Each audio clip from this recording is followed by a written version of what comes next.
এখানে একজন জালেম শাসক ছিলেন, তার নাম হচ্ছে গৌর গোবিন্দ। নাম শুনেছেন? তার সময়ে মুসলিমদের উপর প্রচন্ড নির্যাতন হতো। এক ব্যক্তির সন্তান জন্ম হওয়ার ঘটনায় সে গরু জবাই করে মানুষকে খাওয়াতে চেয়েছিল, এতে করে তার সন্তানকে তার চোখের সামনেই জবাই করে মেরে ফেলা হয়েছে। এগুলো ইতিহাসে লেখা আছে, আমরা পড়েছি, আল্লাহ ভালো জানেন, আমরা এগুলো হিস্ট্রির মধ্যে পড়েছি। তো তিনি সোনারগাঁ চলে যান। সোনারগাঁ গিয়ে তৎকালীন বাংলার শাসককে তিনি বিচার দেন। তিনি কিছু ফোর্স পাঠান, সাথে পাঠিয়ে দেন এই ইয়েমেন থেকে আগত এই যে শাহজালাল রাহিমাহুল্লাহ এবং তার 360 জন। প্রথমে ছিল 210 জন। রাস্তায় আস্তে আস্তে আস্তে আস্তে দাওয়াতি কাজ করতে করতে করতে করতে আরও বেশ কিছু অনুসারী তার হন, তার হাতে বায়াত গ্রহণ করেন এবং 360 জনের একটা বাহিনী তিনি গঠন করেন। শুধু আধ্যাত্মিকত্বেই তিনি আল্লাহর মারেফতওয়ালা মানুষ ছিলেন এমন নয়, বরং চলতি পথে মানুষকে দাওয়াতও দিয়েছেন। এক পর্যায়ে রাজা গৌর গোবিন্দের বিরুদ্ধে সশস্ত্র যুদ্ধও করেছেন। আপনারা কি মনে করেন এই অঞ্চলে ইসলাম কিভাবে এসেছে? খালি দাওয়াতের মাধ্যমে? আমি এখন যা দিচ্ছি এটা দাওয়াত, আমি যা দিচ্ছি এটা দাওয়াত। আমি আপনাকে নামাজের দাওয়াত দিতে পারি, কিন্তু নামাজ আমি এখানে প্রতিষ্ঠা করতে পারবো না। আমার কথা কি বুঝতে পারছেন? কিন্তু উমর রাদিয়াল্লাহু আনহুর যুগে নামাজ প্রতিষ্ঠিত ছিল। কেউ নামাজ না পড়লে শাস্তি প্রদান করা হতো। যখন আপনি নামাজ না পড়লে মুসলিমদেরকে শাস্তি দিতে পারবেন, বালেগ বিনা ওজরে নামাজ পড়ছে না, নামাজের ওয়াক্ত হয়ে গেছে, হাইয়া আলাস সালাহ, আজান হচ্ছে, দোকান খুলে ব্যবসা করছে, যখন ওই দোকানে গিয়ে চার্জ করতে পারবেন তখন সালাত কায়েম হয়েছে।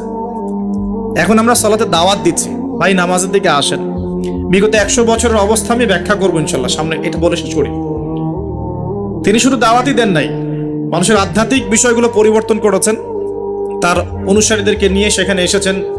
ইতিহাসের বইগুলোতে লেখা আছে সেই রাজা জাদুবিদ্যায় পারদর্শী ছিল, জাদুবিদ্যায় পারদর্শী ছিল।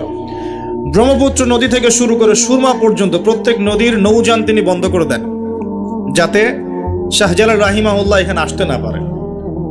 যখন ইমানের সৈনিকরা মাঠে নামে তখন কুফররা ভয় পায় না? পায় কি পায় না? তো তারাও ভীত ছিল তখন, কারণ যখন আপনি জুলুম করবেন কারো উপরে না, তখন অটোমেটিকলি আপনার মনের মধ্যে একটা ভয় কাজ করবে। যখন আপনি কারো প্রতি জুলুম করবেন অটোমেটিকলি মনের মধ্যে একটা ভয় কাজ করবে আপনার। যখন আপনি শিরক করবেন মনের মধ্যে ভয় কাজ করবে। যখন আপনি নবীর সুন্নতের খেলাফ চলবেন, ইসলামের এগেইনস্টে শত্রুতা করবেন, মনের কোথায় জানি একটা অজান্তে একটা ভয় কাজ করবে, না জানি আল্লাহ কবে আমাকে ধরেন, হবে না? আর যখন আপনি ভিতর থেকে পবিত্র এবং ভিতর থেকে শক্ত, যে না আমি ইমানের উপর আছি, আল্লাহর হুকুম আহকাম পালন করছি, নবীর সুন্নত মেনে চলছি, ইসলামের দাওয়াত দিচ্ছি, আপনার ভিতরে কোথায় জানি একটা কনফিডেন্স থাকবে যে আল্লাহ আমার সাথে আছে। আর কেউ থাক না থাক, আল্লাহ আমার সাথে আছে। দুনিয়াতে না হোক, আল্লাহ পরকালে আমার সাথে আছে। দুনিয়া আখিরাত উভয় জাহানেই আল্লাহ পাক সাথে থাকবেন ইনশাআল্লাহ। তো জাদুবিদ্যা কাজ করলো না। বলা হয়, এটা সত্য মিথ্যা আমরা জানি না, বলা হয় যে নৌযান ছাড়াই আল্লাহ পাকের কুদরতে, আল্লাহ পাক তার কুদরত কিন্তু তার বান্দার মধ্যে প্রকাশ করতে পারেন যাকে ইচ্ছা। তিনি নদী পার হয়েছেন, তার সৈন্যদেরকে নিয়ে পার হয়েছেন, এটা বলা হয়ে থাকে। আল্লাহ ভালো জানেন, আমরা সত্য মিথ্যা বলতে পারবো না। এরপরে এখানে সর্বশেষ যেটা পদক্ষেপ নেওয়া হয়েছিল, লোহা দিয়ে জাদু করা হয়েছে, শিল দিয়ে জাদু করা হয়েছে। এই শিলের জাদু কে ভাঙতে পারবে, এই কথা শাহজালাল রাহিমাহুল্লাহ তার অনুসারীদেরকে বলছিলেন যে তোমাদের মধ্যে যে ব্যক্তি ফজরের নামাজ কোনোদিন কাজা করো নাই, সে উঠে আজান দিলে ইনশাআল্লাহ আল্লাহ পাক এই জাদু ভ্রষ্ট করবেন। সম্ভবত নাসির উদ্দিন নামক একজন ব্যক্তি, বুরহানুদ্দিন, শুকরিয়া স্যার, বুরহানুদ্দিন নামক একজন ব্যক্তি, তিনি দাঁড়িয়ে বলেন যে আমি কোনোদিন ফজরের নামাজ কাজা করি না। চিন্তা করতে পারেন, উম্মার বিজয় কাদের হাতে হয়েছে? বেনামাজিদের হাতে, আমাদের মতো বেনামাজিদের হাতে। আমরা যারা পর্দা করি না আমাদের হাতে, আমরা যারা সুদ খাই আমাদের হাতে, আমরা যারা ব্যভিচার করছি, পরকিয়া করছি, জেনা করছি, মাদক খাচ্ছি, এই তরুণ সমাজ, আমাদের হাতে কি উম্মার বিজয় হবে? কি মনে হয় আপনাদের? একদিনও ফজরের নামাজ কাজা হয়নি, সেই ব্যক্তি উঠে আজান দিয়েছেন, সুবহানাল্লাহ। আর শাহজালাল রাহিমাহুল্লাহ তখন বলেছিলেন যে শিল হট, মানে এটা ভেঙে যাওয়ার জন্য। এই শিল এবং হট একত্রিত হয়ে পরবর্তীতে আস্তে আস্তে সিলেট নামটা হয়েছে। তার আগের নাম ছিল জালালাবাদ। কি নাম ছিল? জালালাবাদ। এই যে ইতিহাসগুলো কতজন মানুষ জানে? তিনি একজন তাওহীদপন্থী মানুষ ছিলেন, আল্লাহর ওলি ছিলেন, আল্লাহর মারিফতওয়ালা মানুষ ছিলেন। অনুসারীদেরকে নিয়ে তিনি শুধু দাওয়াতই দেন নাই, জালেমের প্রাসাদ পর্যন্ত চলে গেছেন যুদ্ধ করতে করতে, করেন নাই? তো এই যে ইসলাম কিভাবে প্রতিষ্ঠা হলো দেখেন। আর শেষের 100 বছরে কি হলো? ওই 1200 বছরের ইতিহাস আমরা ভুলে গেলাম, কি হলো শেষের 100 বছর? আমি আপনাদেরকে ফাইন্ড আউট করছি। দেখুন, লাস্ট 100 বছরে আমাদের মুসলিম উম্মার প্রথম যে সমস্যাটা হয়েছে এটা হলো আমরা কোরআন এবং সুন্নাহর যে পরিপূর্ণ জ্ঞান অর্জন, এই জ্ঞান অর্জনের পিছনে পর্যাপ্ত মেহনত করছি না। এটা 1 নম্বর পয়েন্ট। আমরা কি সবাই কোরআন পড়তে জানি? হলফ করে বলতে পারবেন প্রত্যেক ব্যক্তি, আপনারা যারা শুনছেন আমার লেকচার, সবাই কোরআন তেলাওয়াত করতে পারেন বিশুদ্ধ করে? তারপরে যদি জিজ্ঞাসা করি আমরা কতজন কোরআনের অন্তত একটা পারা মুখস্থ করেছি, হাত উঁচু করতে পারবেন?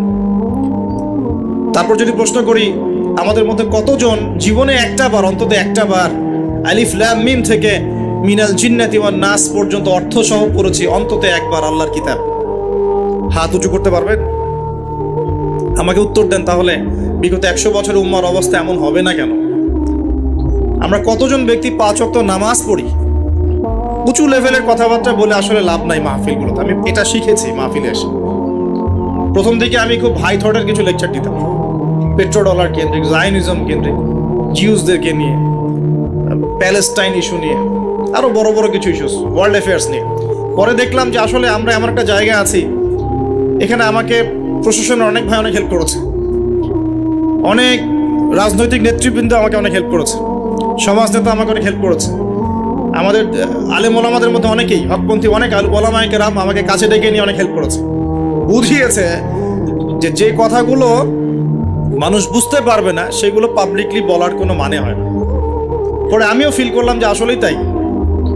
যেখানে আমি আলোচনা করছি ওইখানকার মানুষ নামাজ পড়ছে না, আমি সেখানে গিয়ে কিভাবে ইকোনমিক বিষয়গুলো বোঝাবো?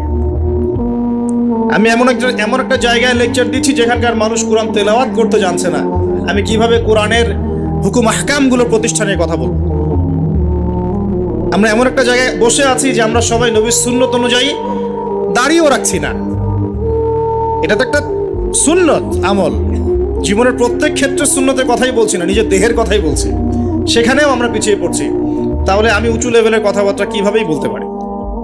তখন নিজেকে আরো গুটিয়ে নিলাম, নিয়ে আবার প্রাথমিক অবস্থা থেকে আলোচনা করা শুরু করব। সালাত কেন্দ্রিক, পড়াশোনা কেন্দ্রিক, যাকাত কেন্দ্রিক, সাওম কেন্দ্রিক, শিরক, তাওহীদ, আকীদা, ঈমান, সুন্নত, এগুলো কেন্দ্রিক। এই মাহফিলের সিজনে আমি এগুলোই বলেছি, এর বাইরে কিছু বলিই নি এখন, কারণ মনে করছি যে এগুলো বলার মতো পরিবেশ নাই। আমাদের সবার আগে দরকার জ্ঞানের বিপ্লব। সর্বপ্রথম যেটা প্রয়োজন এই উম্মার, সেটা হলো জ্ঞানের বিপ্লব। প্রত্যেক ব্যক্তিকে আল কোরআন তেলাওয়াত করা শিখতে হবে আগে। ওয়াদা করেন, রাজি আছেন কিনা? প্রত্যেক ব্যক্তিকে আল কোরআনুল কারীম বিশুদ্ধ করে তেলাওয়াত করা শিখতে হবে আগে, ইনশাআল্লাহ। ইনশাআল্লাহ যদি আমি আগামী বছর আসি, আমি 5টা কাজ আপনাদেরকে দিয়ে যাচ্ছি। আগামী বছর এসে আমি 5টা কাজ আগে নিব, তারপর আলোচনা হবে। 1 নাম্বার, সবাইকে বিশুদ্ধ কোরআন তেলাওয়াত করা শিখতে হবে, 1 নাম্বার। 2 নাম্বার, অন্তত একবার আলিফ লাম মিম থেকে মিনাল জিন্নাতি ওয়ান নাস পর্যন্ত এই 30 পারা কোরআন অর্থ সহ অন্তত একটা বার পড়ে দেখতে হবে 1 বছরে। পারবেন?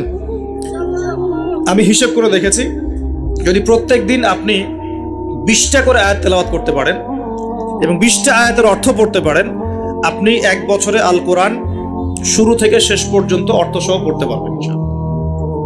দৈনিক 20টা আয়াত পড়া খুব কঠিন। প্রত্যেক ফরজ নামাজের পরে যদি 4টা করে আয়াত পড়েন, তাও 16টা আয়াত হয়, 20টা আয়াত হয়, সরি। 5 ওয়াক্ত ফরজ সালাতের পরে যদি আমরা 4টা করে আয়াত তেলাওয়াত করি, যে কোনো 4টা আয়াত একদম শুরু থেকে নিয়ে 4টা করে আয়াত পড়ি এবং অর্থগুলো পড়ি, 5 ওয়াক্ত নামাজ শেষে আমরা 20টা আয়াত তেলাওয়াত করে ফেলব। খুব কঠিন। 2 নাম্বার কাজ। 3 নাম্বার হচ্ছে আমাদের প্রিয় নবী মুহাম্মদুর রাসূলুল্লাহ সাল্লাল্লাহু আলাইহি ওয়াসাল্লামের জীবনী গ্রন্থ অন্তত একটা বার 1 বছরে পড়ে দেখতে হবে। পারা যাবে ইনশাআল্লাহ? একটা বইয়ের নাম বলে দেব, আর রাহিকুল মাখতুম। কি নাম? আর রাহিকুল মাখতুম। যদি বই কিনতে না পারেন, সামর্থ্য না থাকে, আমাকে বলেন, কিনে দেব ইনশাআল্লাহ। প্রয়োজনে আমরাই কিনে দেব, তাও পড়েন। আর রাহিকুল মাখতুম এই বইটা হচ্ছে 1182টা বইয়ের মধ্যে প্রথম পুরস্কার প্রাপ্ত বই। লেখক হচ্ছেন আল্লামা সফিউর রহমান মুবারকপুরি রাহিমাহুল্লাহ। অন্তত এই বইটা পড়তে পারবো না? নবীর জীবনী জানার কোনো প্রয়োজন নাই ভাই। শোনেন, আমি যদি এখনই জিজ্ঞাসা করি আপনাদেরকে, বাংলাদেশ ন্যাশনাল ক্রিকেট টিমের টেস্ট অধিনায়কের নাম কি বলেন? মাশাআল্লাহ। বলেন টি-20 ক্যাপ্টেনের নাম কি? তাই টি-20 ক্যাপ্টেন কে?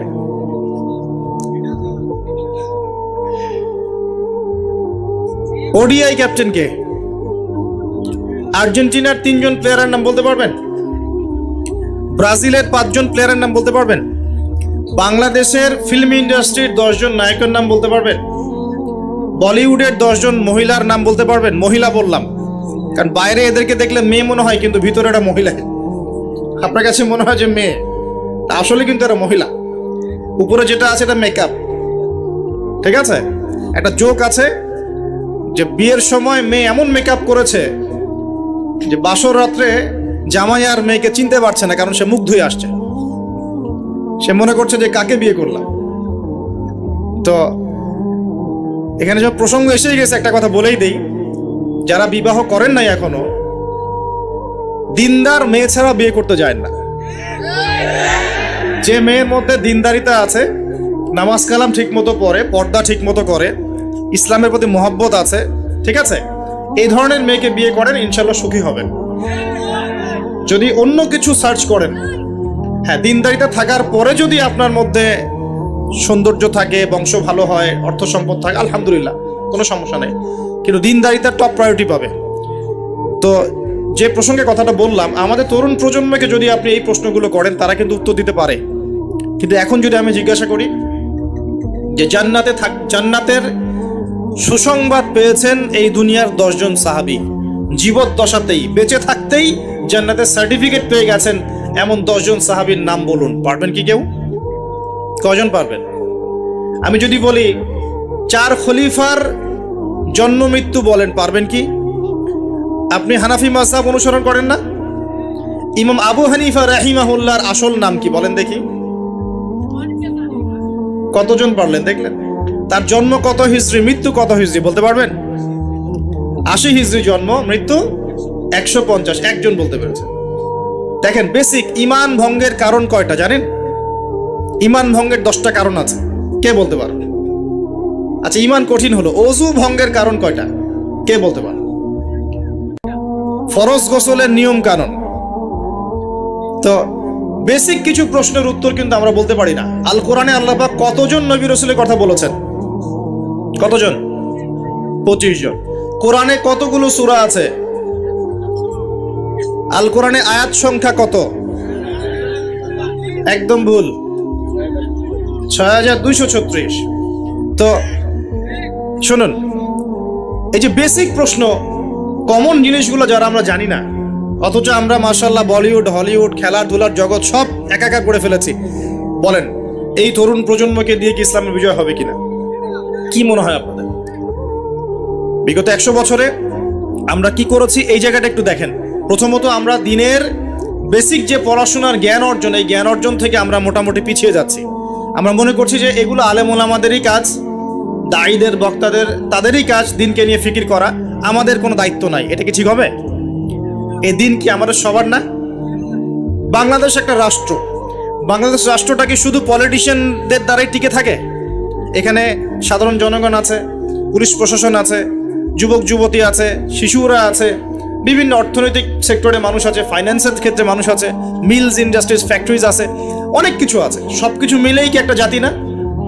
এখন যদি মনে একটা অংশের মানুষ দায়িত্ব ছেড়ে দেয়, শুধু প্রশাসন বলে যে আমরা দায়িত্ব পালন করবো না, আপনারা বোঝেন, তাহলে এই পুরো দেশের সিস্টেমটা কলাপস করবে না? শুধু ব্যাংকিং সিস্টেমের মানুষরা যদি বলে আমরা আর ব্যাংক ট্যাঙ্ক চালাবো না, আপনারা চালান, যা করেন করেন, এই দেশের ইকোনমিক সেকশনটা কলাপস করবে না? যদি ব্যবসায়ীরা বলে আমরা কোনো ব্যবসা করবো না, শুধু এই যে এক্সপোর্ট ইম্পোর্ট অথবা এই যে ট্রানজাকশন, মানে বাস ট্রাক যেটা আমরা বলি, শ্রমিক, মোটর শ্রমিক, তারাই যদি বলে আমরা আর গাড়ি ঘোড়া চালাবো না, জনগণ ভোগান্তিতে পড়বে না?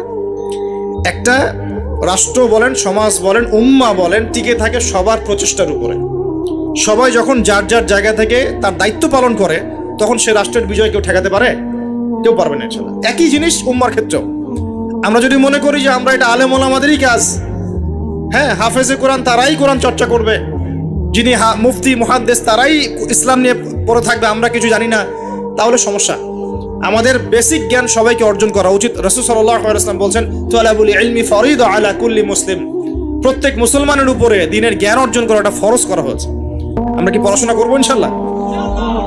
একটু বেসিক পড়াশোনা করবেন, কোরআন পড়াটা শিখুন। অন্তত পক্ষে নবী সাল্লাল্লাহু আলাইহি ওয়াসাল্লামের 40টা হাদিস মুখস্থ করেন। বেসিক কিতাবগুলো পড়েন, যেমন রিয়াদুস সালেহিন, বুলুগুল মারাম, মিশকাতুল মাসাবি, হাদিস আরবাঈন, ফয়জুল কালাম। বেসিক বইগুলো একটু পড়ার চেষ্টা করেন। নবী সিরাতগুলো পড়েন, ইসলামের ইতিহাসগুলো পড়েন, আকীদার বইগুলো পড়েন।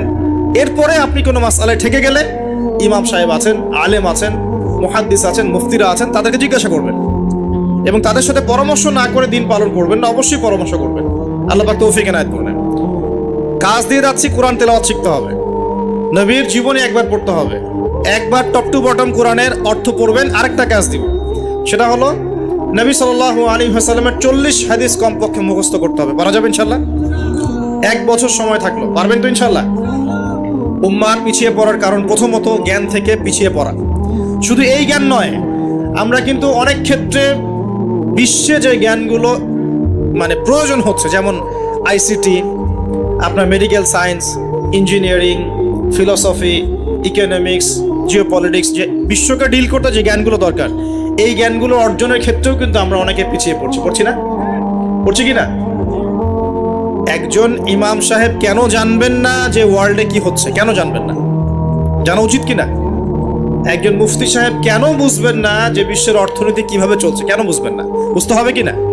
না হলে বিশ্বকে আমি ডিল করবো কিভাবে?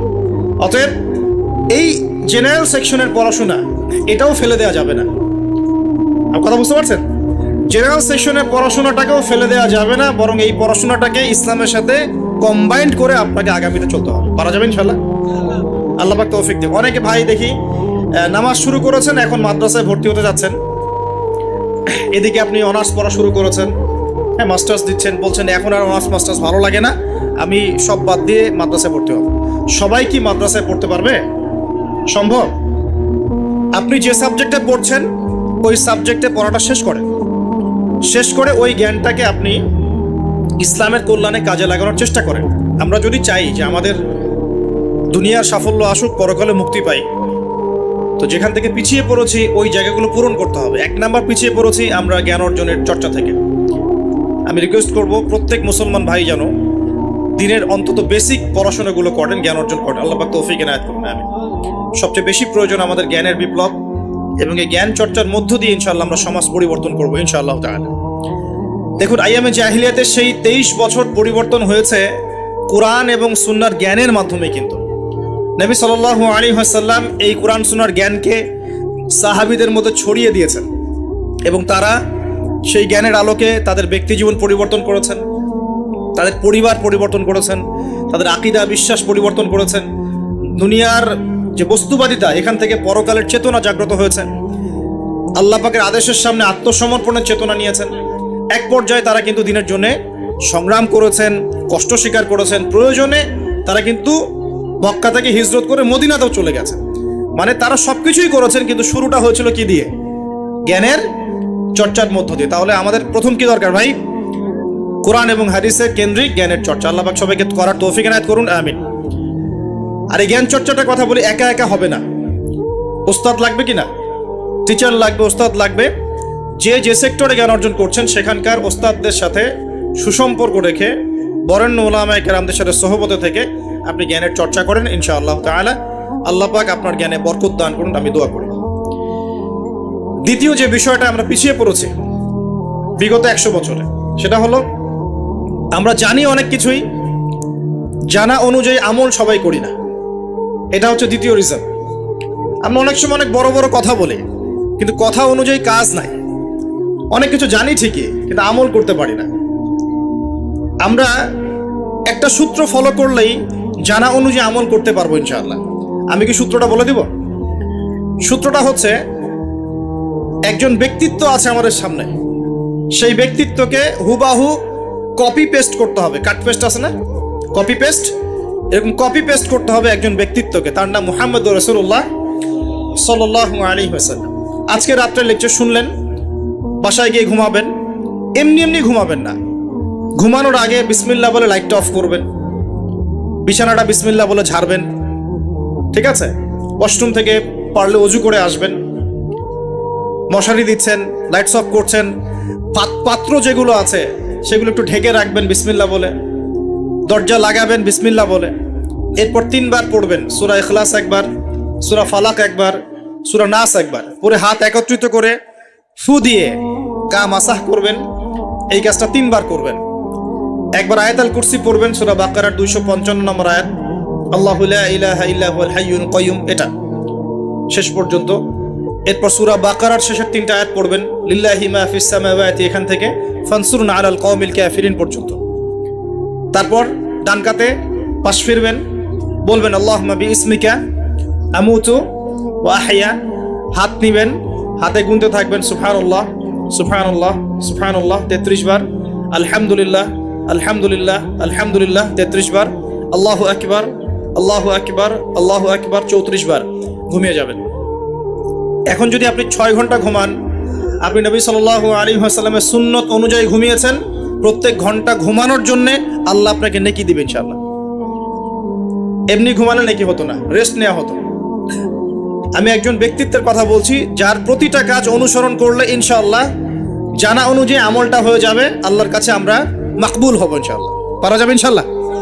ঘুম থেকে উঠলেন, এমনি এমনি উঠে চলে যাবেন না, উঠেন, বসেন, বসে ঘুমের ভাব দূর করেন, দূর করে বলবেন আলহামদুলিল্লাহিল্লাযী আহইয়ানা বা'দা মা আমাতানা ওয়া ইলাইহিন নুশুর। এবার বাথরুমে যান, বাথরুমে গিয়েই বাথরুমে ঢুকে গান গাওয়া শুরু করবেন না, বাথরুমে ঢুকেই বাম পা দিয়ে ঢুকবেন, ঢোকার সময় বলবেন বিসমিল্লাহ আল্লাহুম্মা ইন্নী আউযু বিকা মিনাল খুবসি ওয়াল খাবাইস। বাথরুমে কিন্তু জিন শয়তান থাকে, বাথরুমে কি থাকে?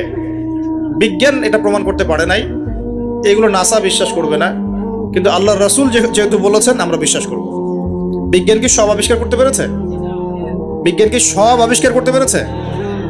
বিজ্ঞানের আবিষ্কার কত পার্সেন্ট? এই মহাবিশ্বের 1%ও না, মহাবিশ্বের 1%ও না। আমাদের দেহের মধ্যেই যে রুহটা আছে, এই রুহটার কি কোনো ব্যাখ্যা করতে পারা গেছে? রুহটা কেমন, কঠিন না তরল না বায়বীয়, ব্যাখ্যা করা গেছে?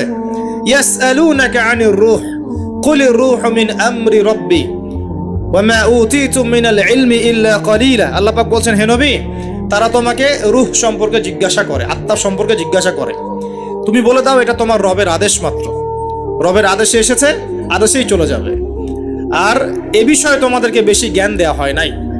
তাহলে এই জ্ঞান কি দেয়া হয়েছে আমাদেরকে? জ্ঞান দেয়া হয় না। আর জ্ঞান কি আমরা নিজেরাই প্রডিউস করি না আল্লাহ পাক জ্ঞান দেন? কোনটা? আল্লাহ পাক কি বলছেন? আল্লামাল ইনসানা মা লাম ইয়ালাম। মানুষকে আল্লাহ পাক সেই জ্ঞান শিক্ষা দিয়েছেন যা মানুষ জানতো না। তার মানে সৃষ্টিগতভাবে আমরা জ্ঞানী ছিলাম না। আদম আলাইহিস সালামকে সৃষ্টি করে আল্লাহ পাক কি করছেন? ওয়া আল্লামা আদামাল আসমা কুল্লাহা। আমি আদমকে সৃষ্টি করে তাকে সমস্ত নাম শিক্ষা দিয়েছি, আল্লাহ পাক বলছেন। তা আদম আলাইহিস সালাম কি সৃষ্টিগতভাবে জ্ঞানী ছিলেন, নাকি আল্লাহ পাক তাকে জ্ঞানী করেছেন? কোনটা? আল্লাহ পাক জ্ঞানী করেছেন। সো জ্ঞান কার পক্ষ থেকে আসে?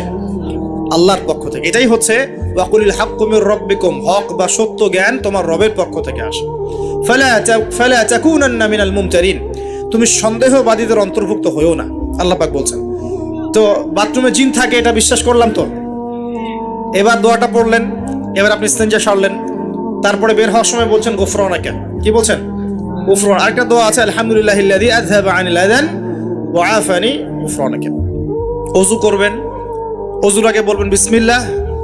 ওযু করার সময় খুব বেশি পানি অপচয় করবেন না, কারণ অপচয়ে সবচেয়ে পটু জাতি এখন মুসলিমরা। অপচয়ে সবচেয়ে পটু জাতি মুসলিমরা। রাষ্ট্রীয় সম্পদ অপচয় করে, গ্যাস অপচয় করে, তেল অপচয় করে, পানি অপচয় করে, সময় অপচয় করে, সবই অপচয় করে। নিজের হায়াত অপচয় করে। এই তরুণ যুব সমাজ নিজের হায়াত অপচয় করে, অপচয় করে না? অনলাইন কত হায়াত খেয়ে ফেলছে আমাদের। আর ওখানে গেলে আপনি কতটুকু ভালো পাবেন? ভালো যতটুকু পাবেন তার চেয়ে বেশি খারাপ পাবেন। ভালো যতটুকু পাবেন তার চেয়ে বেশি খারাপ পাবেন। হয়তো বলতে পারেন ভাই আপনাদের লেকচার শুনছি অনলাইনে, শুনছেন ঠিক আছে, কিন্তু লেকচার শোনার মাঝখানে অ্যাড চলে আসে না। লেকচার শুনলেন, ভালো কথা, আলহামদুলিল্লাহ, একটু পর দেখবেন একটা নগ্ন মেয়ের ভিডিও চলে আসতেছে, একটা গান চলে আসতেছে, আর এগুলো সব অ্যালগোরিদম কিন্তু মুসলিমরা আবিষ্কার করেছিল। এখন সেই অ্যালগোরিদম নিয়ে পশ্চিমারা কি করেছে, অ্যালগোরিদম দিয়ে আপনার ব্রেনটাকে সেট করা হয়েছে। মানে আপনি যেই ভিডিওটা একটু বেশি সময় দেখবেন, ঠিক আছে, বা যে বিষয়ে একটু কথাবার্তা বলবেন, দেখবেন সেটা ওরা ক্যাচ করে আপনি যখন পরে এই ফেসবুকে ঢুকবেন, দেখবেন সেই ভিডিও আপনার সামনে, ওই সিমিলার ভিডিওস আপনার সামনে আসতেই আছে। ওরা কিন্তু অ্যালগোরিদম দিয়ে আপনাকে ট্রেস করেছে। মানে আপনি ফেসবুক চালাচ্ছেন না, ফেসবুক আপনাকে চালাচ্ছে এখন। কথা বুঝতে পারছেন? আচ্ছা, আসুন সামনে যাই। এবার ওযু করলেন, প্রথমে বিসমিল্লাহ বললেন, শেষে বলবেন কি, আশহাদু আল্লা ইলাহা ইল্লাল্লাহ ওয়াহদাহু লা শারীকা লাহু ওয়া আশহাদু আন্না মুহাম্মাদান আবদুহু ওয়া রাসূলুহু। তার আগে মিসওয়াক করে নেবেন। কি করবেন? মিসওয়াক মানে ব্রাশ, ঠিক আছে, কোনো সমস্যা নেই, ব্রাশ করছেন, ওকে, আদায় হয়ে গেছে ইনশাআল্লাহ। মুখ পরিষ্কার করা, দুর্গন্ধ দূর করা। এই যে ওযু করলেন সুন্দর করে নবী সাল্লাল্লাহু আলাইহি ওয়াসাল্লামের মতো, আল্লাহর নবী বলছেন যে ওই ব্যক্তির জন্য জান্নাতের 8টা দরজা খুলে যাবে ইনশাআল্লাহ। জান্নাতের 8টা দরজা ওই ব্যক্তির জন্য খুলে যাবে ইনশাআল্লাহ তাআলা। এবার আপনি কাপড় পরছেন, এমনি পড়লে নাকি নাই, পড়ার সময় ডান দিক থেকে পড়ছেন এবং বলছেন আলহামদুলিল্লাহিল্লাযী কাসানি হাযা ওয়া রাযাকানিহি মিন গায়রি হাওলিন মিন্নি ওয়ালা কুওয়া। আপনি কাপড় পরলেও নাকি পাচ্ছেন আলহামদুলিল্লাহ। আয়না দেখছেন, ফ্রেশ হচ্ছেন, চুল আঁচড়াচ্ছেন, আপনি ডান দিক থেকে স্টার্ট করেন। এবং এখানে বলে রাখি যে বর্তমান যে চুলের কাটিংগুলো চলছে, এইসব কাটিং চলবে না। এই ডানে বামে কোনো চুল নাই, আর মাঝখানে চুল দিয়ে কি বলবো এটা, হ্যাঁ, কুজা বলে আরবি দিয়ে মনে হয় সম্ভবত, এইসব কাট চলবে না। যদি একদম ছোট করতে চান তাহলে সামন পেছন সমান হবে, আর্মি ছাট, একদম সামন পেছন সমান। আর না হলে বাবরি, কাঁধ, কান, কানের লতি এই পর্যন্ত আপনি রাখতে পারেন। যার নাই তার তো প্রশ্নই নাই, যার নাই তার তো আর বলে লাভ নেই। যার আছে, নবীজি বলেছেন সাল্লাল্লাহু আলাইহি ওয়াসাল্লাম, যার চুল আছে সে যেন চুলের যত্ন নেয়। কে বলেছেন? দেখেন, ইসলাম আপনাকে চুল আঁচড়ানো শিখিয়েছে। আপনি ইসলামে কি চাচ্ছেন? ইসলাম এমন একটা দিন বা জীবন ব্যবস্থা যেখানে আপনি জীবনের প্রতিটা বিষয়ের সমাধান তো পাবেনই, ইভেন আপনি চুল কেমন করে আঁচড়াবেন সেটাও ইসলাম আপনাকে শিখাবে ইনশাআল্লাহ। হায়েজ হয়েছে, নেফাস হয়েছে, হ্যাঁ, ওযু ইস্তেঞ্জা করেছেন, টয়লেট করেছেন, কিভাবে পবিত্রতা অর্জন করবেন, গোসল ফরজ হয়ে গেছে, কিভাবে গোসল করবেন, কিভাবে নামাজ পড়বেন, কিভাবে পরিবার চালাবেন, কেমন করে ব্যবসা করবেন, কেমন করে সমাজ চালাবেন, কোন বিষয়টা বলা বাকি আছে কোরআন এবং হাদিসে? বলেন তো, একটা বিষয় দেখাতে পারবেন যেটা কোরআন এবং সুন্নায় নাই? এটাই তো প্রমাণ করে যে ইসলাম আল্লাহ রাব্বুল আলামিনের পক্ষ থেকে নাজিলকৃত সর্বশ্রেষ্ঠ এবং আসমানি গ্রন্থ, আসমানি দিন, যেটা আল্লাহ পাক জমিনবাসীর জন্য নাজিল করেছেন। কিভাবে আপনি কম্পেয়ার করবেন কোনটা সত্য কোনটা মিথ্যা? আপনি সবগুলো ধর্মগ্রন্থ নিয়ে বসে দেখেন যে প্রত্যেকটা ধর্মগ্রন্থের মধ্যে কি জীবনের প্রতিটা বিষয়ের সমাধান আছে কি নাই, ঘেটাই দেখেন। যদি দেখেন যে না, সবগুলো ধর্মগ্রন্থ ঘেটেছি, শুধু কোরআন এবং হাদিসে পেয়েছি যেখানে প্রতিটা বিষয়ের সমাধান আছে, তাহলে নিঃসন্দেহে এটা আল্লাহ পাকের পক্ষ থেকে এসেছে। সহজ। আর যখন জেনে যাবেন এটা আল্লাহর পক্ষ থেকে এসেছে, তখন আমাদের কর্তব্য তার সামনে আত্মসমর্পণ করা। আল্লাহ পাক আমাদের সবাইকে পরিপূর্ণ মুসলমান হওয়ার তৌফিক দান করুন। ওযু শেষ, এবার যাবেন নামাজে যাওয়ার সময় বাসা থেকে বের হচ্ছেন, আল্লাহর রাসূল শিখিয়েছেন আপনাকে বলতে হবে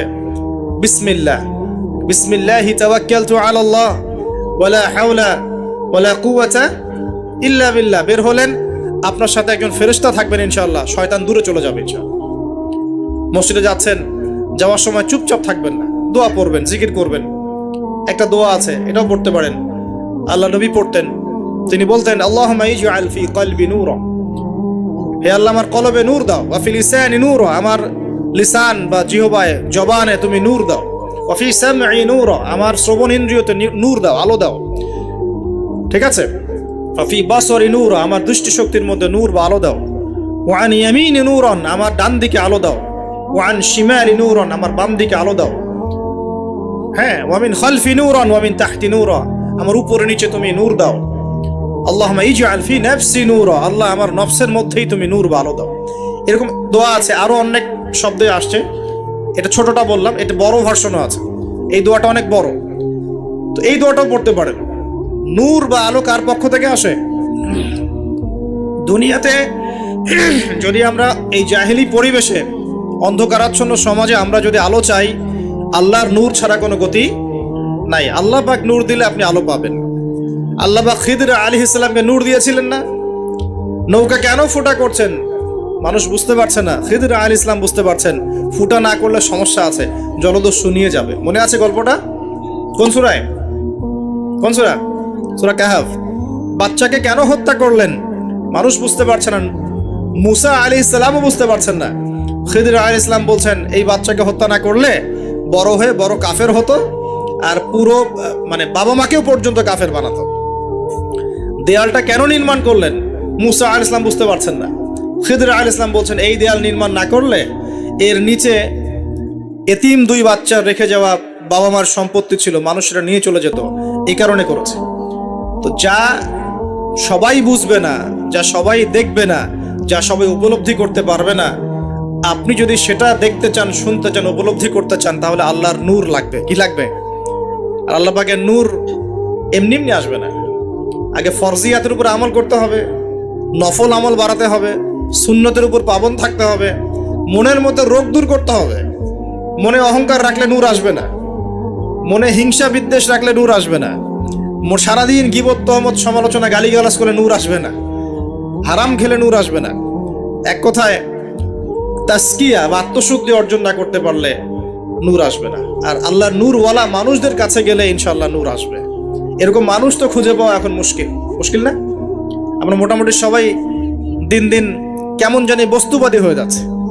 বস্তুবাদী মানে দুনিয়ার ফিকিরটা বেশি, দুনিয়া ঠিক রেখে তারপর পরকাল করতে চাই, তাই না ভাই? আল্লাহ পাক আমাদেরকে বোঝার তৌফিক দেখ যে এই দুনিয়ার জীবনটা সংক্ষিপ্ত এবং চিরস্থায়ী নয়। আমাদের প্রতিটা কাজ পরকালীন স্বার্থে করা উচিত। আল্লাহ পাক বোঝার তৌফিক দান করুন। নামাজ পড়তে যাবেন, এবার নামাজের মধ্যে চেষ্টা করবেন আজান এবং একামত এর মাঝখানে বেশি বেশি দোয়া করার জন্য। নবীজি বলেছেন আজান একামতের মাঝখানে দোয়াগুলো আল্লাহ পাক ফেরত দেন না। আজান একামতের মাঝখানে যে কোনো দোয়া করবেন ইনশাআল্লাহ আল্লাহ পাক কবুল করবেন, যদি আপনার রিজিকটা হালাল হয়। আল্লাহ পাক তৌফিক দান করুন, আমিন। তারপরে নামাজে দাঁড়ালেন, একামত হয়ে গেছে, এখন কি নামাজ কি আমরা 4 মিনিটে 4 রাকাত নামাজ শেষ করে দিব? আমরা কি 3G 4G 5G নামাজ পড়বো, নাকি নবী সাল্লাল্লাহু আলাইহি ওয়াসাল্লামের মতো ধীর স্থির ভাবে নামাজ পড়বো? কোনটা? আর নামাজের যে কিছু মাসআলা আছে, এই মাসআলা ইখতিলাফি মাসআলাগুলো কি নিয়েই কি আমরা পড়ে থাকবো, নাকি নামাজের ভিতরে যে প্রাণ, আধ্যাত্মিকত্ব, ইহসান, মারিফত এগুলোর ফিকির করবো? কোনটা বলেন? হাত কোথায় বাঁধবো, পায়ে পা লাগাবো কি লাগাবো না, আমিন জোরে বলবো না আস্তে বলবো, আর কি রফুল ইয়াদান করবো কিনা, ব্যাস এই তো আমাদের মাসালা, নাকি? এইগুলো নিয়েই তো আমরা মোটামুটি মসজিদ তো ভাগ করে দিয়েছি মাশাআল্লাহ অনেক, নাকি? এবং সেগুলোকে আমরা মনে করি যে আমরা জিহাদ করে দিয়েছি সমাজের মধ্যে। হ্যাঁ, উম্মার ঐক্য নষ্ট হয়ে গেছে। উম্মার ঐক্য কি হয়েছে? নষ্ট হয়ে গেছে। এভাবে আস্তে আস্তে উম্মার ঐক্য নষ্ট করা হয়েছে। আর উম্মার ঐক্য যে নষ্ট হোক এটা কারা চাইবে? ইসলামের বন্ধুরা না শত্রুরা? আমরা সবাই মিলে যদি এই পুরো বাঙালি জাতি এবং আমার উম্মা যারা আছি মুসলিম, আমরা সবাই ঐক্যবদ্ধ থাকি, আমাদেরকে কি হারানো খুব সহজ, নাকি বিভক্ত হয়ে গেলে সহজ? তো বিভক্ত হয়ে যায় এটা কারা চাইবে? নিঃসন্দেহে ইসলামের দুশ্মনরাই চাইবে। তো আমরা বিভক্ত হয়ে যাচ্ছি কারণে অকারণে। তো দেখুন নামাজের মূল জিনিসটা কি? আল্লাহকে পাওয়া। নামাজে দাঁড়িয়েছি, নামাজে কতটুকু মনোযোগ থাকে, কি পড়ি বুঝি কিনা, সূরা ফাতিহার অর্থ বুঝি কিনা, সেজদায় আল্লাহকে পাই কিনা, আমি দোয়া করলে আমার চোখ দিয়ে পানি ঝরে কিনা, তেলাওয়াত বুঝি কিনা, রুকু ধীর স্থির ভাবে করি কিনা, সেজদা ধীর স্থির ভাবে করি কিনা, নামাজে কি আমি চুরি করি, এগুলো খেয়াল রাখতে হবে। স্থিরতা থাকবে। অনেকে দেখি নামাজে রুকু করেন, রুকু থেকে মাথা না তুলেই তাবাস করে সেজদায় চলে যান, করেন কিনা? এটা নামাজ চুরি করা। এই নামাজ আল্লাহর কাছে কবুল হয় না। একটা হাদিসে আসছে বহু নামাজি আছে যাদের নামাজ শেষ হওয়ার পরে নামাজটাকে নিয়ে তাদের মুখের উপর নিক্ষেপ করে দেওয়া হয়। বলেন নাউজুবিল্লাহ।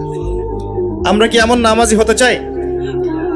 নবী সাল্লাল্লাহু আলাইহি ওয়াসাল্লাম নামাজে দাঁড়াতেন, দুনিয়া ভুলে যেতেন, দুনিয়ার ফিকির থাকতো না, কোনো পা ফুলে যেত, তিনি টেরি পাচ্ছেন না। একটা হাদিসে আসছে নবী সাল্লাল্লাহু আলাইহি ওয়াসাল্লাম এক পাড়ার মধ্যে সরি, এক রাকাতের মধ্যে প্রায় 4.5 পারা কোরআন তেলাওয়াত করেছেন।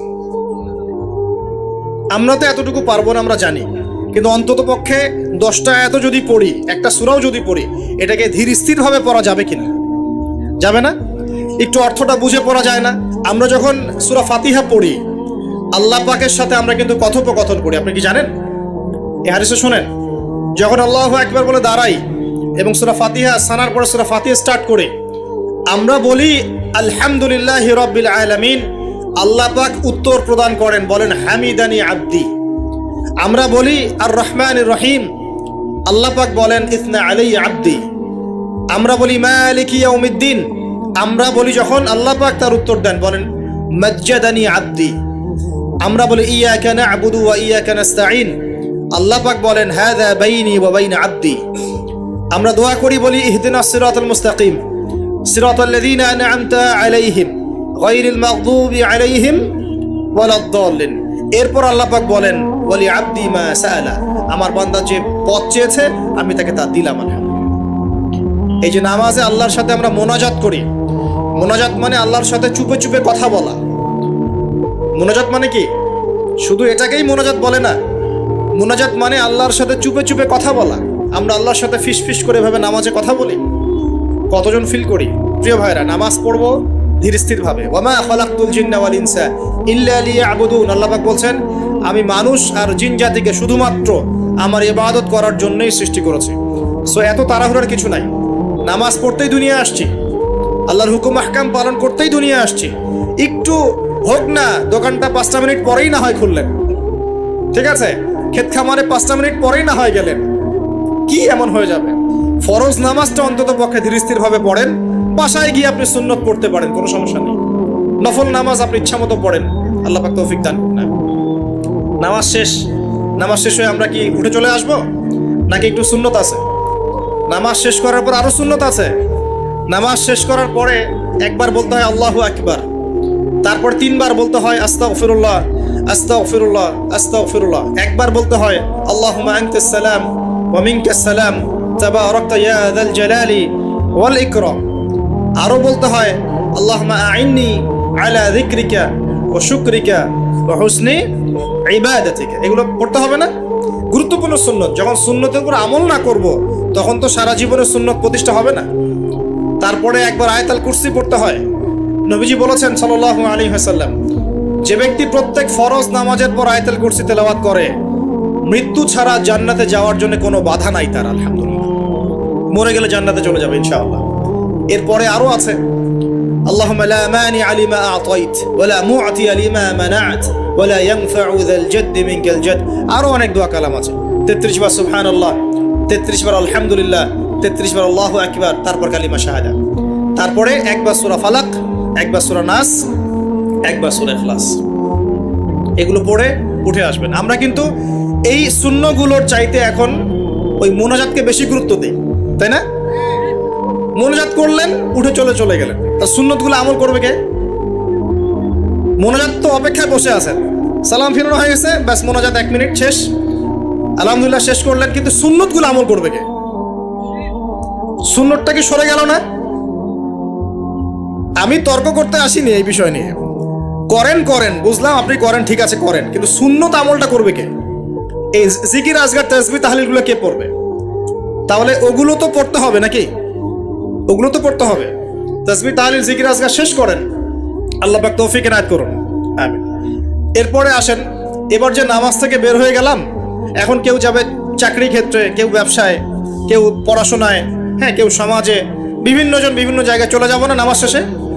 আচ্ছা, এখন ঘুমালাম নবীর মতো, উঠলাম নবীর মতো, দাঁত ব্রাশ করলাম, মাশাআল্লাহ, মেসওয়াক করলাম, ওযু করলাম, ইস্তিনজা করলাম, নামাজে গেলাম, নামাজও পড়লাম, সবকিছু নবীর মতোই করলাম সাল্লাল্লাহু আলাইহি ওয়াসাল্লাম। এখন কি ব্যবসায় গিয়ে মাপে কম দিতে পারবো? বলেন, কথা বলেন। এখন আসল জায়গায় আসেন।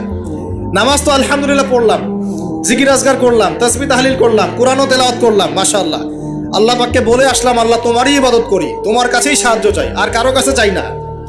এখন কি বের হয়ে আমি যখন চাকরিতে যাব বা ব্যবসায় যাব বা অন্য সেকশনে যাব, এখন কি আমি ব্যবসায় গিয়ে মাপে কম দিতে পারবো কিনা? এখন কি আমি পণ্যে ভেজাল দিতে পারবো কিনা? এখন কি আমি মিথ্যা কসম করে পণ্য বিক্রি করতে পারবো কিনা? এখন চাকরি ক্ষেত্রে গেলে আমি কি ঘুষ নিতে পারবো কিনা? আমি কি সুদ খাইতে পারবো কিনা? আমি কি বাজারে কৃত্রিম সিন্ডিকেট তৈরি করতে পারবো কিনা? বাজারে একটা রেট চলছে, আমরা পলিসি করে দামটাকে মজুত করে বাড়াই দিলাম, মানুষকে একটা ভোগান্তিতে ফেললাম, পারবো কিনা? এখানে গিয়ে আমানতের খেয়ানত করতে পারবো কিনা? দায়িত্ব অবহেলা করতে পারবো কিনা? এখানে গিয়ে আমি দুনিয়ার সামান্য স্বার্থে পরকাল বিসর্জন দিতে পারবো কিনা? পারবো? যদি পারি তাহলে আমরা শুধু নামাজে মুসলিম হয়েছি, জীবনের সব ক্ষেত্রে এখনো মুসলিম হতে পারি নাই। আর যদি আমরা জীবনের সব ক্ষেত্রে মুসলমান হতে পারি তাহলে ইসলামের বিজয় আসবে ইনশাআল্লাহ। আমার কথা কি বোঝা যাচ্ছে না কঠিন হচ্ছে? এখন পরিবারে আসলাম, তো পরিবারটা ইসলামী আদর্শে করবো না? আমার বাচ্চা কাচ্চা ইসলাম শিখবে না? আমাদের বাসার মেয়েরা মায়েরা পর্দা করবে না? আমার বাসায় তালিম থাকবে না? নাকি অপসংস্কৃতি থাকবে? নামাজ পড়ে এসেই রিমোটটা নিয়ে বসে যাব এই বেহায়া সিরিয়াল দেখার জন্যে? নাকি মোবাইল ফোনে ঢুকে যাব পর্নোগ্রাফি দেখার জন্যে? নামাজ পড়ে বের হয়ে কি সিগারেট ধরাবো? বন্ধুদের পাল্লায় বসে মাদকের আসরে বসবো? নাকি মেয়ের পিছনে ঘুরবো? নামাজ তো পড়লাম, এখন কি হবে? প্রিয় ভাইয়েরা, যদি আমরা প্রকৃত অর্থেই মন থেকে নামাজ আদায় করতে পারি, নামাজ যদি কবুল হয়, আল্লাহ রসুল বলছেন নামাজ মানুষকে পাপাচার থেকে দূরে রাখে। আল্লাহ পাকও বলছেন ইন্না সালাত তানহা আনিল ফাহশাই ওয়াল মুনকার, নিশ্চয়ই নামাজ মানুষকে সমস্ত পাপাচার থেকে দূরে রাখবে ইনশাআল্লাহ। তার মানে যদি বিশুদ্ধ করে নামাজ পড়তে পারি, আমার পক্ষে সহজ হবে পরিবারটা ইসলামিকভাবে গড়া, আমার পক্ষে সহজ হবে ব্যবসা বাণিজ্য ইসলাম মেনে চলা, চাকরিতে ইসলাম মেনে চলা। সমাজের দায়িত্ব যদি পাই, এখানে গিয়ে আমি ন্যায় বিচার করবো না অন্যায় করব, জুলুম করব না ইনসাফ প্রতিষ্ঠা করব, খেয়ানত করব না আমানতদারিতা বজায় রাখবো। আল্লাহ পাক তৌফিক এনায়েত করুন যেন জীবনের প্রতিটা ক্ষেত্রে আমরা ইসলাম ফলো করতে পারি। আমরা পিছিয়ে পড়েছি সুন্নতের অবহেলার কারণে, জ্ঞানের চর্চা ছেড়ে দেওয়ার কারণে, জানা অনুযায়ী আমল না করার কারণে, এবং ইসলাম জীবনের সমস্ত ক্ষেত্রে বাস্তবায়ন না করার কারণে। আমি কি বোঝাতে পারছি ভাই? আরো পিছিয়ে পড়েছি হারাম রিজিক খাওয়ার পিছনে। হারাম রিজিক খেয়েছি, দোয়া কবুল হচ্ছে না, পিছিয়ে পড়ছি আমরা পিছিয়ে পড়েছি আমাদের মা বোনদের পর্দার গাফেলতির কারণে। আপনি যদি কোনো সমাজকে ধ্বংস করতে চান, তাহলে ওই সমাজের মধ্যে বেহায়া মেয়েদেরকে, নগ্ন মেয়েদেরকে ছড়িয়ে দেন। যদি আপনি কোনো সমাজকে ধ্বংস করতে চান, যুব সমাজের মধ্যে মাদক ছড়িয়ে দেন। আপনি যদি কোনো সমাজকে ধ্বংস করতে চান, তাহলে সমাজের নেতৃত্ব প্রদানকারী মানুষদেরকে করাপ্টেড বানিয়ে দেন, সমাজ ধ্বংস হয়ে যাবে। আমরা কিন্তু দিন দিন এই কাজগুলো করেছি। আমাদের যুব সমাজের মধ্যে মাদক ছড়িয়ে গেছে না? মেয়েদের মধ্যে বেপরদামি ছড়িয়ে গেছে না? এই তো কয়দিন আগে দেখলেন না, ফ্রি মিক্সিং নিয়ে যে এতদিন ধরে কথা বলে আসছি, দেখলেন না টিচার কি করলো মেয়েদের সাথে? আপনি মেয়েকে পড়াচ্ছেন একজন পুরুষ টিচারকে দিয়ে। 10টা মেয়ে পড়ছে একটা ব্যাচে প্রাইভেট করে, একটা পুরুষ টিচার পড়াচ্ছে। 2 দিন পর ঘটনা ঘটে যাচ্ছে, হচ্ছে না? আমরা এই ফ্রি মিক্সিং মানে নারী পুরুষের অবাধ মেলামেশার ফলে সমাজটা ধ্বংস করে ফেলছি। মেয়েদের একটা ফাংশন আছে, মেয়েদের ফাংশন মেয়েদের ক্ষেত্রে, ছেলেদের ফাংশন ছেলেদের ক্ষেত্রে। একে যখন আপনি মিশ্রিত করে দিবেন, এরকম দুর্ঘটনা ঘটবে, প্রতিনিয়তই ঘটবে, কেউ ঠেকাতে পারবে না। নসিহত করে কি হবে? কারণ নসিহত করে তো সব হচ্ছে না। যাদের হাতে এই ক্ষমতাগুলো আছে, তারা যদি সমাজের মধ্যে ফ্রি মিক্সিংটাকে রোধ করতে পারেন, সমাজের মধ্যে ইনশাল্লাহ দেখবেন একটা সাম্য আসবে, ব্যালেন্স আসবে, এবং ছেলে মেয়েদের মধ্যে এই অবাধ মেলামেশা কমে যাবে ইনশাল্লাহ। অবাধ মেলামেশার ফলে জেনা বেড়েছে, ধর্ষণ বেড়েছে, পরকীয়া বেড়েছে, আর অনেক কিছু হয়েছে। একটা বাচ্চা মেয়ে পর্যন্ত এখন সেফ হচ্ছে না, বাচ্চা মেয়েকে পর্যন্ত মানুষ ধর্ষণ করে দিচ্ছে না? আমরা আমাদের ছেলে মেয়েদের জন্য কোন পরিবেশ সমাজ রেখে যাচ্ছি ভাবতে হবে তো। আল্লাহ পাক আমাদেরকে বোঝার তৌফিক দান করুন। আমাদের মা বোনদেরকে পর্দায় রাখতে হবে। প্রিয় ভাইয়েরা, এটার থেকে গাফেলতির কারণে আমরা পিছিয়ে পড়েছি। আরো পড়েছি ওই যে বললাম দায়িত্বহীনতা, মানে আমরা মনে করি দিনের দায়িত্ব শুধু আলেম ওলামাদের। এই দায়িত্বহীনতার কারণে আমরা সবাই দিনের ক্ষেত্রে আস্তে আস্তে আস্তে অনেকটা পিছিয়ে আসছি। আরো আছে কারণ হচ্ছে ইসলামের ভিতরে, ইসলামের লেবাসে পোশাকে অনেক মুনাফিক ঘোরাফেরা করছে, এরাও ইসলামকে পিছিয়ে দিচ্ছে। ইসলামের প্রকাশ্য শত্রু যারা সারা বিশ্ব থেকে মুসলিমদের নাম নিশান মিটিয়ে ফেলতে চায়, এরা বিভিন্ন এজেন্ডা মুসলিম সমাজে বাস্তবায়ন করছে। এই সমাজের এই এজেন্ডাগুলোর কারণেও মুসলমানরা আজকে পিছিয়ে পড়ছে। আরো কারণ আছে, অর্থনৈতিকভাবে ইসলামিক ভিত্তি আমাদের স্ট্রং হচ্ছে না, আমাদের সুদের সাথে আপোষ করতে হচ্ছে, এই কারণে আমরা পিছিয়ে পড়ছি। আরো ব্যাপার আছে। একটা জাতি উন্নত হয় কিভাবে? ওই যে কিম জং উনকে দেখেন, চিনেন? কিম জং উনকে চিনেন? কোথাকার প্রেসিডেন্ট? তার দেশের মানুষ খাবার খেতে পারে না, আর সে মিসাইল বানায় বসে বসে। আর আমেরিকা পশ্চিমা থেকে ভয় দেখায় না? দেখেছেন? ওর ওই উত্তর কোরিয়া হামলা চালাতে হলে 100 বার চিন্তা করতে হবে পশ্চিমাদেরকে। হ্যাঁ, কারণ সে 8-10টা মুসলিম কান্ট্রির মতো না যাদের কাছে এরকম কোনো অস্ত্র নাই। কথা বুঝতে পারছেন? ওকে অত সহজে কিন্তু কেউ আক্রমণ করবে না। তারপরেও আবার চায়নার সাথে ওর বন্ধুত্ব আছে, রাশিয়ার সাথে ওর বন্ধুত্ব আছে, ঠিক আছে? এরা একটা অ্যালায়েন্স, এটাকে জিও পলিটিক্যাল ভাষায় ওদের অ্যালায়েন্স বলে। তো ওরা শক্তিশালী হলো কিভাবে? শুধুমাত্র ফাইন্যান্স দিয়ে না, এখানে পলিটিক্যাল ভিত্তি শক্ত, অস্ত্র শস্ত্র তাদের আছে। এখন বহির্বিশ্বের শত্রুরা ওদের দিকে চোখ তুলতে পারছে না, এত সহজ না। তো দেখেন, আমাদের পিছিয়ে পড়ার এগুলো কারণ আছে। মুসলিম কান্ট্রিগুলোর দিকে তাকায় দেখেন, কয়টা মুসলিম কান্ট্রি এইসব ক্ষেত্রে স্বয়ংসম্পূর্ণ? কয়টা কান্ট্রি দেখবেন আপনি? হ্যাঁ, বিশ্বকাপ আয়োজন করে বেড়াচ্ছে, বিশ্বকাপ ফুটবল আয়োজন করে বেড়াচ্ছে, পাশে ইয়েমেন সিরিয়ার মানুষ খেয়ে না খেয়ে মরে যায়, দেখার সুযোগ নেই। কি করছে? ওইখানে বেস ক্যাম্প দিয়ে রেখেছে পশ্চিমাদের জন্য, ওখানে বেস ক্যাম্প ঘাঁটি দিয়ে রেখেছে পশ্চিমাদের জন্য। এবং বহু মুসলিম কান্ট্রি যারা মানে আমাদের কাছে এখন আইডল হয়ে বসে আছে, ভিতরে ভিতরে ইহুদি খ্রিস্টানদের সাথে বন্ধুত্ব করে বসে আছে। তারা উঠতে বললে ওঠে, তারা বসতে বললে বসে, ওদের ইশারায় কাজ করে কি না? জিও পলিটিক্যাল ভিত্তি দুর্বল, ইকোনমিক ভিত্তি দুর্বল, ফাইন্যান্স দুর্বল, আর আমরা আধ্যাত্মিকত্ব তো দুর্বলই। তো সব মিলিয়ে এই যে 100 বছরে আমরা পিছিয়ে পড়লাম, এখানে 100টা কারণ খুঁজে বের করা যাবে, এত কারণ বলার সময় নেই। এখন প্রসঙ্গে আসেন, এভাবেই কি চলতে থাকবে না উত্তরণের কোনো পথ আছে? আমরা কি চাই যে আমরা সে আবার ওই ইসলামের সোনালী যুগে ফিরতে পারি? আমরা তো মনে হয় চাই না যে আবার ইসলাম ফিরে আসুক পরিপূর্ণরূপে।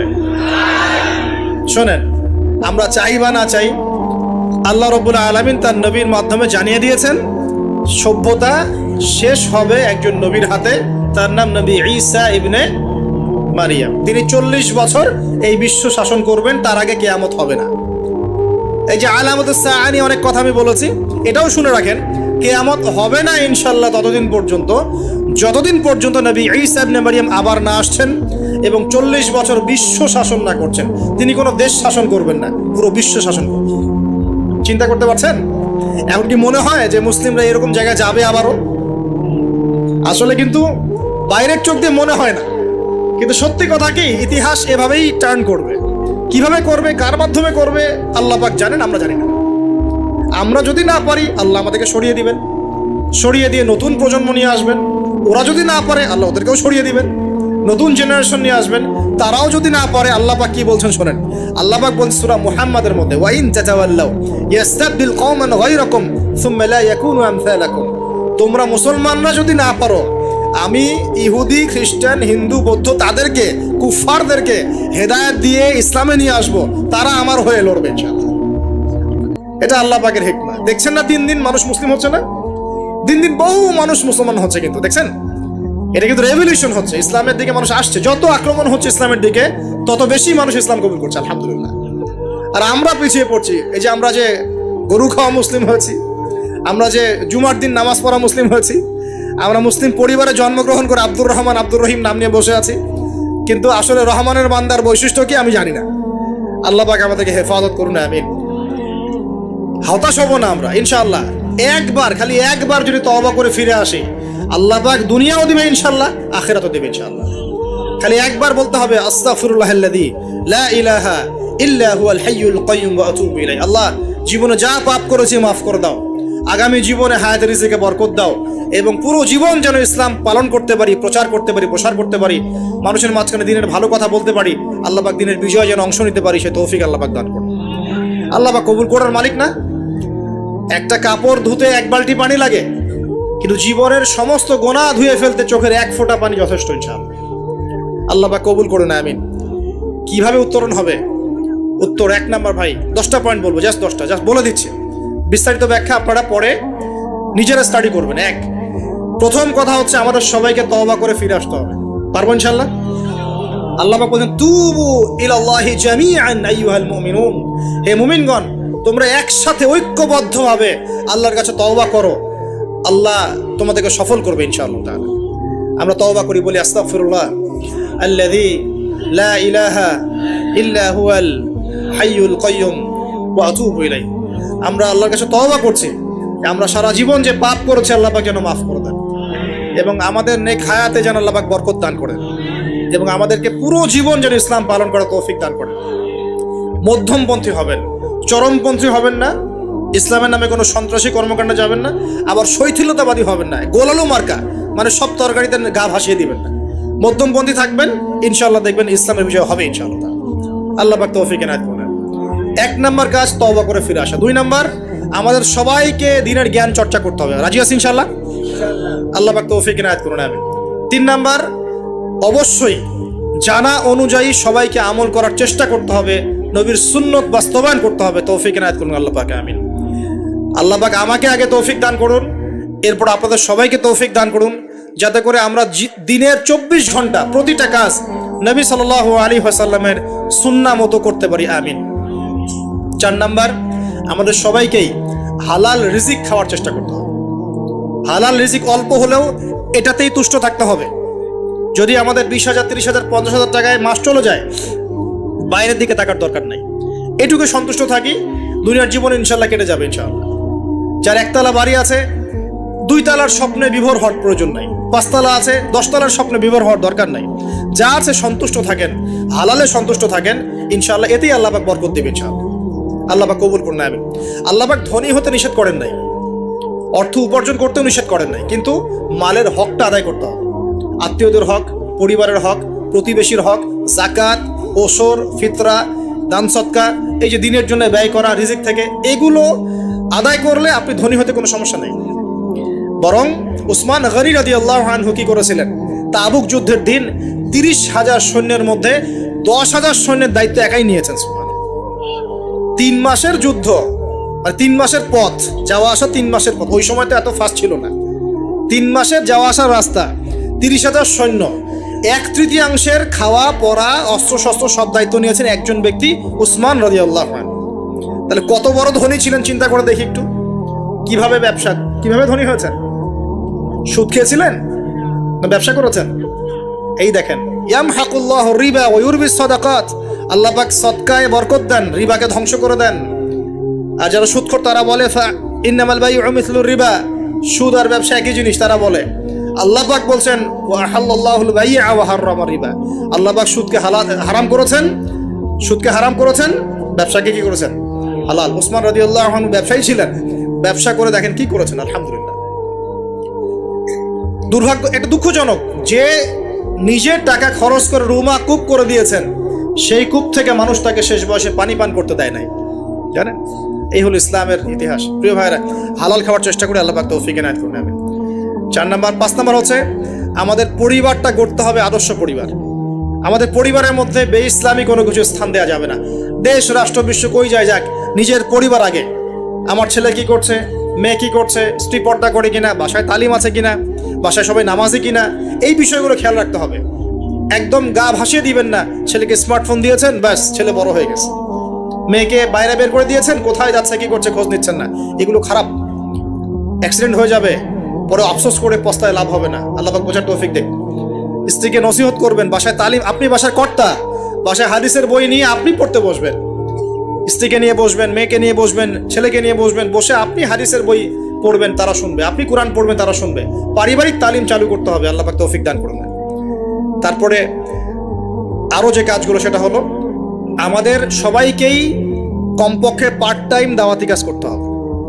ফুল টাইম না হোক, কমপক্ষে পার্ট টাইম সবাইকে দাওয়াতি কাজ করতে হবে। রাজি আছেন ইনশাআল্লাহ?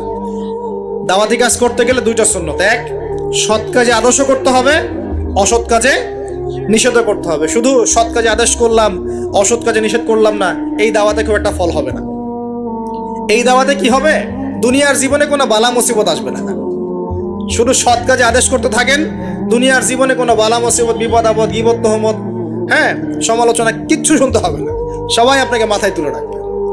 আর যখন আপনি সৎ কাজে আদেশ করবেন, পাশাপাশি অসৎ কাজেও নিষেধ করবেন, তখন সমস্যা হতে পারে। কিন্তু এটাই নবীদের সুন্নাত, কুনতুম খায়রা উম্মাহ উখরিজাত লিন-নাস, তোমরা শ্রেষ্ঠ উম্মত, তোমাদেরকে বের করা হয়েছে মানব জাতির কল্যাণের জন্য। সূরা আলে ইমরান 110 নম্বর আয়াত। তোমাদের কাজ 3টা, তা'মুরুনা বিল মা'রুফ, তোমরা সৎ কাজে আদেশ করবে, ওয়া তানহাউনা আনিল মুনকার, অসৎ কাজে নিষেধ করবে, ওয়া তুমিনুনা বিল্লাহ, এবং আল্লাহর প্রতি ঈমান রাখবে। আল্লাহ পাক তৌফিক দান। এরপর 8 নম্বর হচ্ছে আমাদের পরবর্তী প্রজন্ম যারা, আমাদের সন্তান-সন্ততি যারা আছে, ওদেরকে ছোটবেলা থেকেই আগামী বিশ্বের জন্য উপযোগী করে মানুষ করতে হবে। আল্লাহ পাক তৌফিক দান করুন, আমিন। 9 নম্বর, আমাদের সবাইকে আল্লাহ পাক কিছু প্রতিভা দিয়েছেন, কাউকে লেখার ক্ষমতা, কাউকে বলার, কাউকে অর্থ সম্পদ, কাউকে ক্ষমতা। যাকে আল্লাহ পাক যা দিয়েছেন এই জিনিসটাকে আল্লাহ নিয়ামত মনে করে ইসলামের স্বার্থে ব্যয় করলে দিনের বিজয় হবে ইনশাআল্লাহ। পারা যাবেন ইনশাআল্লাহ। একজন ডক্টর তার জায়গা থেকে দিনের খেদমত করতে পারেন, একজন ইঞ্জিনিয়ার তার জায়গা থেকেই দিনের খেদমত করতে পারেন, একজন ব্যবসায়ী তার অর্থ সম্পদ কাজে লাগিয়ে আপনি দিনের উপকার করতে পারেন, একজন বক্তা তার বক্তব্যের স্কিলকে কাজে লাগিয়ে মানুষকে দিন বোঝাতে পারেন, একজন লেখক সুন্দর লেখনীর মধ্য দিয়ে দিন বোঝাতে পারেন, একজন পলিটিশিয়ান তার ক্ষমতাকে কাজে লাগিয়ে কিন্তু দিনের কল্যাণে কাজ করতে পারেন। পারেন না? সবাই যদি সবার জায়গা থেকে ইসলামের কল্যাণে একটু কাজ করি, ইনশাল্লাহ দুনিয়ায় কি পাই না পাই পরকালে জান্নাত পাবো ইনশাল্লাহ। রাজি আছেন ইনশাল্লাহ? সবশেষ কথা, আমাদের ঊর্ধ্বতন কর্তৃপক্ষ যারা থাকবে, কারোর সাথে কোনো রকম ক্রন্দলে যাওয়ার দরকার নেই। যখন আপনি উম্মতের মধ্যে ক্রন্দলে চলে যাবেন, একে অপর ভাইয়ে ভাইয়ে লড়াই করা শুরু করবেন, তখন উম্মার মধ্যে ফাটল সৃষ্টি হবে, বিভক্তি দেখা দিবে, ঐক্য নষ্ট হয়ে যাবে, শক্তি কমে যাবে, ইসলামের ভিতরের বাইরের শত্রুরা সুযোগ পেয়ে যাবে, তখন আমাদের ক্ষতি হবে, উপকার হবে না। এই কথাটা ভালো করে বোঝার চেষ্টা করবেন। আল্লাহ পাক আমাদেরকে বলেছেন নসিহত করতে, উত্তম নসিহত করতে, যেন তারা ভুলটা বুঝতে পারেন। আমাদের কাজ ফাযাক্কিরিন নামা আনতা মুযাক্কির, তুমি উপদেশ দাও, তুমি শুধু উপদেশ দাতা।